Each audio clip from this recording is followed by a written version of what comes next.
আমি জানি তুমি এগুলো কেন করছো, কিন্তু কোনো লাভ নেই মুকেশ, তোমার প্ল্যানটা ফেল হয়ে যাবে। মানে তুমি আছো তাহলে সবকিছু সাকসেস হবে? না, কিছুই হবে না। সত্যি কথা বলতে এই আশ্রমের আসল মালিক হলো চিকি। আমি তো এখানকার একটা অনাথ মাত্র। আর একটা বড় কথা জানো কি, এই অনাথ আশ্রমের চাবি, বাবার রুমের চাবি, সবকিছু তাকে ওই চিকি ম্যাডামের কাছে। আচ্ছা, তাহলে আমি একটা কাজ করছি, এই ফোনটা আমি চিকিকে দিয়ে দিচ্ছি, আর তোমার পেছনে বছরে যে টাকা খরচা করেছি সে সবটা আমায় ফিরিয়ে দিও, আর ব্যাস তারপর তুমি ফ্রি। আচ্ছা, তুমিও আমাকে ধমকাচ্ছ? যদি না দিই তাহলে? কোনো প্রবলেম নেই, যা যা তোমাকে দিতাম ওসব চিকিকে দিয়ে দেবো। হাহ, তাকে যদি ওইসব দিই সে তো সব কথাই মানবে। যদি তোমার সাথে ডিল হওয়া টাকাগুলো আমি প্ল্যান করে চিকিকে গিফট করে দিই, সে তো আমার কাজ ইজিলি করে দেবে। তখন তোমার আর কি প্রয়োজন?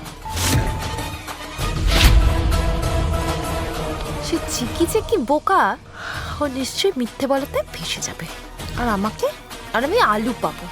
না না, এই সুযোগটা তো আমি চিকিকে কোনো মতেই পেতে দেবো না। ওকে আমি বরবাদ করেই দেব। বেবি, বেবি শোনো।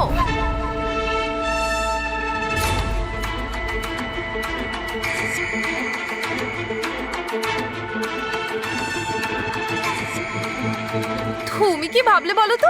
আমি তো তোমার সাথে মজা করছিলাম।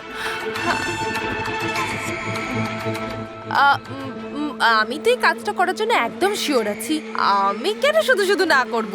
তাহলে এরপর আর আমার সাথে এরকম মজা করো না, খুব খারাপ হয়ে যাবে। কিছুদিন পর আবার দেখা হবে, আর তার মধ্যে তোমাকে তোমার কাজ শেষ করতে হবে। ডোন্ট ওয়ারি বেবি, সব হয়ে যাবে।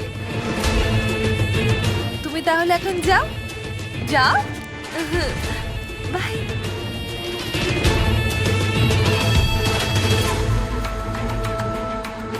এই প্ল্যানটাকে সাকসেসফুল করার জন্য আগে চিকিটাকে সরাতে হবে সামনে থেকে, না হলে এই টাকাগুলো আমি পাবো কি করে?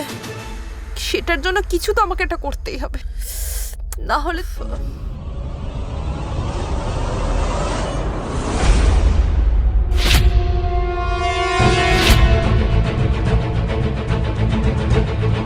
বাগদে সব টাকা ওয়েস্ট।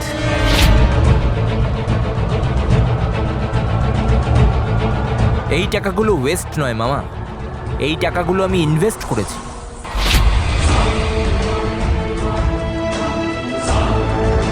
এই রুই হচ্ছে আমার গোল্ডেন কি, যে কিনা এই বিদ্যানাথ আশ্রমের দরজা খুলবে।